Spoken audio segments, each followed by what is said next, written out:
राजकारणात येऊ नये म्हणून घायवळ बंधूंना अडकवण्याचा कट विरोधकांनी रचला। घायवळच्या आई-वडिलांचा न्यूज 18 लोकमतला दिलेल्या विशेष मुलाखतीत दावा।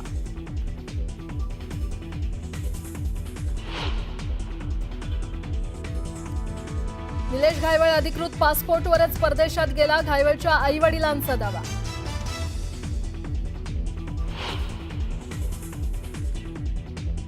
सचिन घायवळच्या शस्त्र परवान्याबाबत गृहराज्यमंत्र्यांनी 1 ऑगस्टला दिले आदेश, मात्र अद्यापही पोलिसांकडून घायवळला शस्त्र परवाना नाही।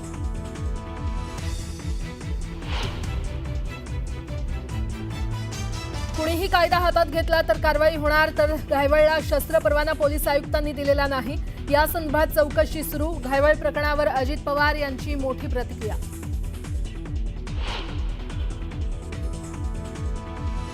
घायवळ प्रकरणी चुका करणाऱ्यांवर रीतसर कारवाई होणार, कुणाचाही राजकीय हस्तक्षेप होऊ देणार नाही, ही सरकारची भूमिका। अजितदादांची घायवळ प्रकरणी कारवाई संदर्भात स्पष्ट भूमिका।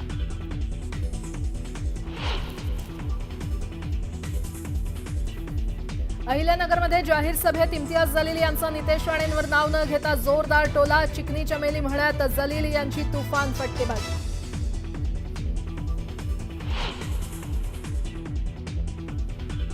हैदराबाद गॅजेट जीआर विरोधात ओबीसींचा आज नागपुरात मोर्चा। विजय वडेट्टीवार मोर्चात होणार सहभागी।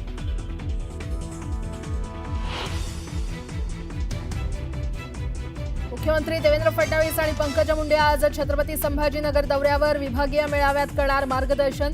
पालिका निवडणुकीपूर्वी नेत्यांकडून मोर्चे बांधणीला सुरुवात।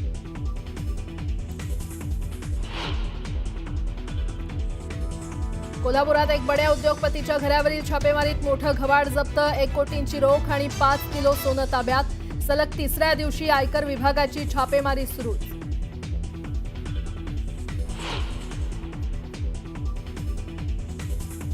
गाझामध्ये करण्यात आलेल्या शांती कराराबद्दल मोदींनी ट्रम्प आणि नेतन्याहूंचं फोन करून केलं अभिनंदन। टॅरिफच्या मुद्द्यावरही ट्रम्पशी चर्चा झाल्याची माहिती।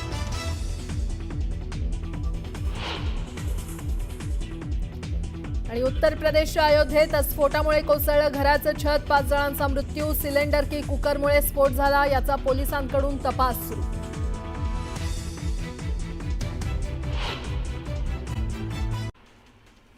तर राज्य सरकारने 2 सप्टेंबरला काढलेल्या जीआरला विरोध करण्यासाठी ओबीसी बांधवांनी आक्रमक पवित्रा घेतलाय।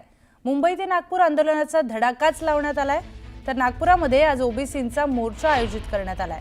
2 सप्टेंबरचा जीआर हा काळा जीआर आहे आणि तो रद्द करा, यासाठी आंदोलन तीव्र करण्याचा इशारा विजय वडेट्टीवार यांनी दिलाय। यशवंत स्टेडियम इथपासून हा मोर्चा सुरू होणार आहे।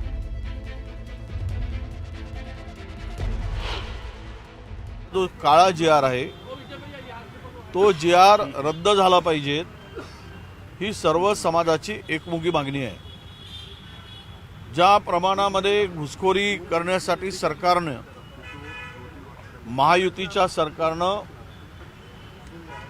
जो जीआर काढला आणि ओबीसीच्या मानेवर सुरी चालवण्याचं पाप करत आहे, त्यामुळे जनतेमध्ये प्रचंड आक्रोश आहे। थेट जाऊयात आपले प्रतिनिधी उदय तिमांडे यांच्याकडे। उदय, नेमकं काय तिथे सगळं नियोजन सुरू आहे? किती मोठ्या प्रमाणात ओबीसी समाज तिथे एकवटलाय? नक्कीच जो 2 सप्टेंबरला सरकारने जीआर काढला होता, त्या जीआर विरोधात जे आहे ते राज्यभरामध्ये आता आंदोलन आणि मोर्चे काढले जाते। मात्र आज विदर्भ, जो विदर्भ ओबीसींचा गड आहे, त्या विदर्भामध्ये जे आहे ते या सरकारच्या 2 सप्टेंबरच्या जीआरच्या विरोधात जो आहे तो महामोर्चा काढला जाणार आहे। या महामोर्चाची तयारी अंतिम टप्प्यात आलेली आहे आणि या महामोर्चामध्ये सहभागी होण्यासाठी ओबीसी नेते प्राध्यापक लक्ष्मण हाके देखील नागपूरमध्ये दाखल झालेले आहेत। ते स्वतः आपल्यासोबत आहेत। राज्यभरात हे सगळे आंदोलन मोर्चे सुरू आहेत, मात्र नागपुरातून हा मोर्चा निघतोय। काय तुमची मागणी असणार आहे? 2 सप्टेंबरच्या जीआर बाबतीत सरकार काही भूमिका घेत नाही आहे, या मोर्चाचा तुम्हाला वाटतोय दबाव पडेल सरकारवर? निश्चित आम्ही जर सरकारला आमच्या संविधानामधल्या किंवा कायद्यानं आम्हाला जे मंडल आयोगाच्या माध्यमातून आरक्षण मिळाले, हे प्रतिनिधित्वाचं आरक्षण आहे। ज्यांचं ॲडिक्वेट रिप्रेझेंटेशन इथल्या व्यवस्थेमध्ये नाही, त्या लोकांना हे रिझर्वेशन दिलं आहे। ही न्यायालयाची भाषा, मंडल आयोगाची भाषा, सामाजिक न्यायाची भाषा, बलुत्यालुत्याची भाषा, भटक्या विमुक्त जाती जमातीची भाषा जर इथल्या लोकनियुक्त आमदार खासदारांना, जे कारखानदार आहेत, जे पैशातून सत्ता आणि सत्तेतून पैसा याच्या पलीकडे ज्यांची अवकात नाही, कुवत नाही, अशा विखे पाटलाच्या उपसमितीच्या अध्यक्षपदाच्या सांगण्यावरनं जर ओबीसीचं आरक्षण संपणार असेल, जर ओबीसीचं आरक्षण संपवणारा 2 सप्टेंबरचा रिझोल्युशन गव्हर्नमेंट पारित करणार असेल आणि आम्हाला त्याच्या विरोधामध्ये जर रस्त्यावर उतरावं लागत असेल तर आम्ही लोकशाहीमधल्या सर्व आयुधांचा वापर करणार. पक्ष पार्टीच्या पलीकडे जाऊन जर एखादा माणूस आज नागपूरमध्ये जर ओबीसींच्या हिताची ठामपणे भूमिका घेत असतील तर त्यांना सपोर्ट करणं, त्यांच्या आंदोलनामध्ये सहभागी होणं हे आम्ही आमचं ओबीसी आंदोलक म्हणून कर्तव्य समजतो. तुम्ही कर्तव्य समजता, तुम्ही नागपूरला दाखल झाले. मात्र आता दुसऱ्या बाजूनं मराठा समितीचे जे अध्यक्ष विखे पाटील यांनी काल जरांगे यांची त्यांच्या घरी जाऊन भेट केली, काही चर्चा देखील झाली आहे. जरांगेची भाषा कारखानदार असणारे, सत्तेतनं पैसा आणि पैशातनं सत्ता, बिनबुडाचा लोटा, ज्याला पक्ष विचारधारा काही नाही, हे कधी काँग्रेसमध्ये असतात, कधी शिवसेनेबरोबर असतात, कधी भाजपबरोबर असतात. हे तत्वच्युती करून सत्तेमध्ये बसणं हा विखेंचा गुणधर्म आहे. आणि राधाकृष्ण विखे पाटील नावाचा माणूस सामाजिक न्यायासाठी, रिझर्वेशनसाठी काहीतरी GR काढायचा आणि त्याचा अध्यक्ष बनतो. हे मला वाटतं गव्हर्नमेंटला पारितोषिक दिलं पाहिजे की वायनरी चालवणारा, कारखाना चालवणारा, पैसे कमवणाऱ्या माणसाला सामाजिक न्यायासाठी जे रिझर्वेशन दिलं जातं त्या उपसमितीचा अध्यक्ष बनवलं जातं. आणि पुन्हा ते आता गुलाल लावून फिरतंय सगळ्या महाराष्ट्रामध्ये.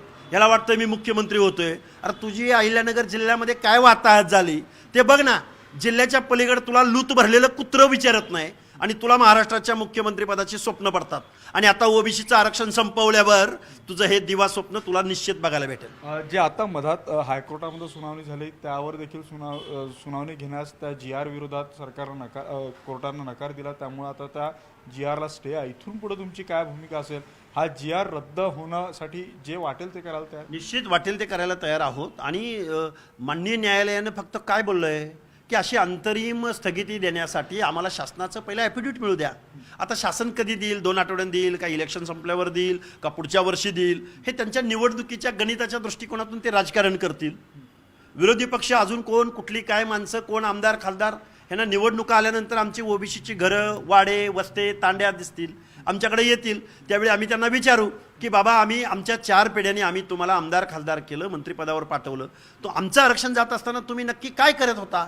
हा जाब इथून पुढच्या कालावधीमध्ये आम्ही त्यांना निश्चित विचारू. नक्कीच आपण पाहतो की आजच्या या महामोर्चामध्ये सहभागी होण्यासाठी लक्ष्मण हाके आलेले आहेत आणि त्यांनी स्पष्ट भूमिका घेतलेली आहे की सरकारनं आपली भूमिका स्पष्ट करावी. न्यायालयानं जो निर्णय घेतला तो आहे, पण सरकारला जर आमच्या मतांची गरज असेल तर सरकार ओबीसींवर अन्याय करणारा 2 सप्टेंबरचा GR हा रद्द करावी ही मागणी जी आहे ती लक्ष्मण हाके यांनी पुन्हा आजच्या या मोर्चामध्ये लावून धरण्याची घोषणा केलेली आहे. निश्चितच उदय, धन्यवाद आपण दिलेल्या सगळ्या सविस्तर माहितीसाठी.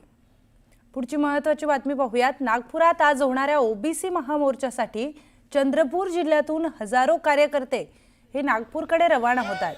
चंद्रपूर आणि गडचिरोली जिल्हा विजय वडेट्टीवारांचा बालेकिल्ला, या जिल्ह्यांमधून सर्वाधिक कार्यकर्ते नागपूरकडे रवाना होत आहेत.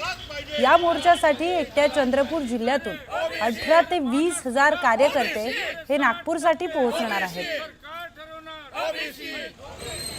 नागपूर येथे आज ओबीसींचा महामोर्चा आहे आणि त्याच्यासाठी चंद्रपूरहून हजारो संख्येने ओबीसी बांधव रवाना होत आहेत. जवळपास 100 ट्रॅव्हल्स हे चंद्रपूर जिल्ह्यातून जात आहेत. आपण बघतोय मोठ्या संख्येने महिला सुद्धा सामील झाल्या आहेत आणि हा ओबीसी मोर्चा जो आहे लाखोच्या संख्येने नागपूर इथे धडकणार आहे. आपल्यासोबत ओबीसी नेते आहेत. नेमकी मागण्या काय आहेत आपल्याकडे माहिती करूया. हा ओबीसी मोर्चाला महामोर्चा आहे, काय सांगायचं? 2 सप्टेंबरला एका विशिष्ट समुदायाच्या प्रेशरमध्ये येऊन जे महाराष्ट्र शासनाने ओबीसीवर अन्याय करणारा जो GR काढलेला आहे तो सरकारसोबत वाटाघाटी करूनही तो GR सरकारने परत न घेतल्यामुळे आणि त्यामुळे ओबीसी बांधवावर अन्याय होत असल्यामुळे आणि मराठा समाजाला आरक्षणाचा आमचा विरोध नाही, परंतु त्यांना सेपरेट आरक्षण द्यावं या मागणीसाठी आम्ही आता रस्त्यावरची लढाई करण्यास उतरलेलो आहे. आणि त्यानिमित्ताने सकल ओबीसी समाज तसेच विजयभाऊ वडेट्टीवार यांच्या नेतृत्वामध्ये आम्ही नागपूरला महामोर्चाचं आयोजन केलेलं आहे आणि त्यासाठी आम्ही चंद्रपुरातून हजारो लोक निघत आहोत. आपल्यासोबत माजी महापौर आहे चंद्रपूरच्या संगीताताई, आपण आज निघाले आहात, काय सांगाल ओबीसीच्या मोर्चावर? महाराष्ट्र शासनाने जो 2 सप्टेंबरचा GR काढलेला आहे तो रद्द व्हावा या अनुषंगाने आज आम्ही संपूर्ण चंद्रपूर जिल्ह्यातून आणि पूर्ण महाराष्ट्रातून नागपूरला गोळा होत आहोत आणि हा काळा GR रद्द व्हावा या अनुषंगाने आम्हाला मराठ्यांना आरक्षण द्यावे यासाठी आमचा बिलकुल विरोध नाही, परंतु ओबीसी मधून आरक्षण द्यावे ही आमची देऊ नये त्यांना ही आमची सर्वात मोठी मागणी आहे आणि ती मागणी आम्ही रद्द करण्यासाठी आज मोठ्या संख्येने चंद्रपूर जिल्ह्यातून विजयभाऊ वडेट्टीवार आणि मान्य प्रतिभाताई धानरकर यांच्या नेतृत्वामध्ये आज आम्ही मोठ्या संख्येने चंद्रपूरमधून लोक नागपूरला निघत आहोत. आपल्यासोबत अनिरुद्ध भाऊ आहेत. अनिरुद्ध भाऊ, आज तुम्ही ओबीसी मोर्चाला निघाला आहात, काय सांगाल? आधीच म्हणतात की आंबेडकरवादी लोक ओबीसींच्या सोबत नाही, तर बहुजनांच्या चळवळीमध्ये बाबासाहेब आंबेडकरांच्या चळवळीतील स्पेशली बुद्धिस्ट समाज हा त्यांच्या सोबत आहे. मंडल आयोग ते आता त्यांचा असलेला 340वा कलमांचा हक्क त्यांना मिळतो आहे, मिळाला पाहिजे म्हणून हे जे ओबीसींचा मोर्चा आहे त्यासाठी आंबेडकरवादी समाजाचा पूर्णपणे पाठिंबा आहे आणि 2 सप्टेंबरचा GR रद्द व्हावा अशी मागणी आहे. तर या ओबीसीच्या आंदोलनामध्ये महामोर्चामध्ये बुद्धिस्ट समाज सुद्धा, आंबेडकर जनता सुद्धा सोबत आहेत आणि हा महामोर्चा नागपूर इथे धडकणार आहे. हैदर शेख, लोकमत, चंद्रपूर.